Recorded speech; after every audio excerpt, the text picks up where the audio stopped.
Kebijakan ekonomi reformasi, perkembangan pasar keuangan, dan krisis ekonomi 1997. Kira-kira itu peristiwa apa ya?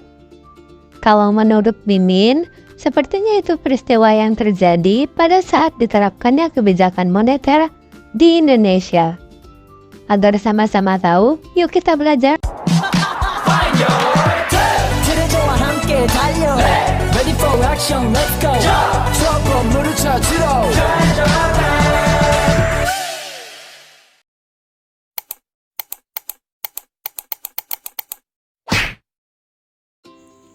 Implementasi kebijakan moneter di Indonesia. Ada dua periode yang akan kita bahas. Yang pertama, periode 1983 hingga 1997 dan periode pasca 1997. Periode 1983 hingga 1997.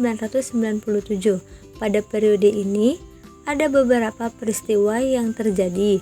Di antaranya yaitu pada awal 1980-an, penurunan harga minyak dunia akibat resesi global mengurangi pendapatan negara yang berdampak pada kemampuan untuk membiayai APBN.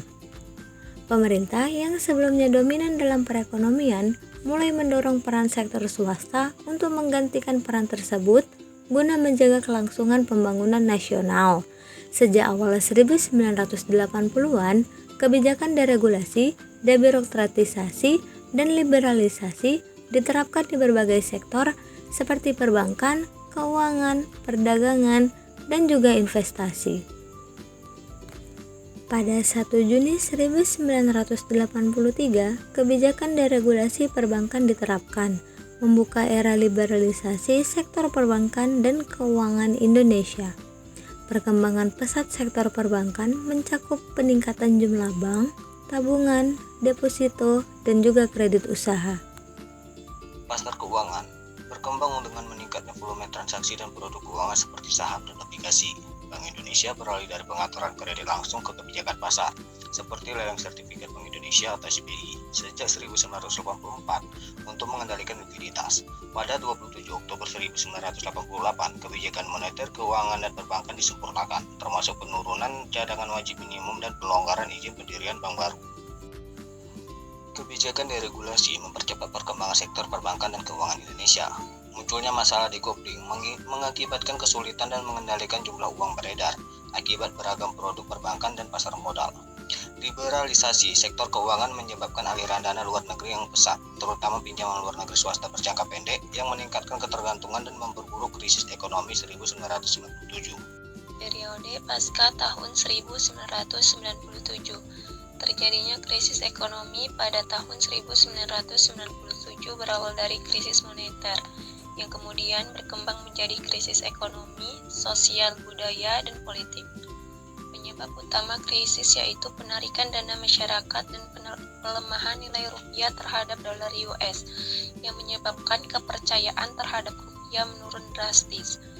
Bank Indonesia menyelamatkan sektor perbankan dengan suntikan dana besar, tetapi memicu inflasi dan memaksa kebijakan moneter kontraktif dengan menaikkan suku bunga untuk mengendalikan likuiditas berlebih.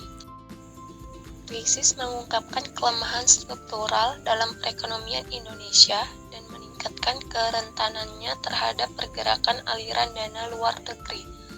Penyesuaian kebijakan ekonomi diperlukan dengan fokus pada stabilitas moneter untuk menjaga nilai mata uang dan memperkuat sistem perbankan.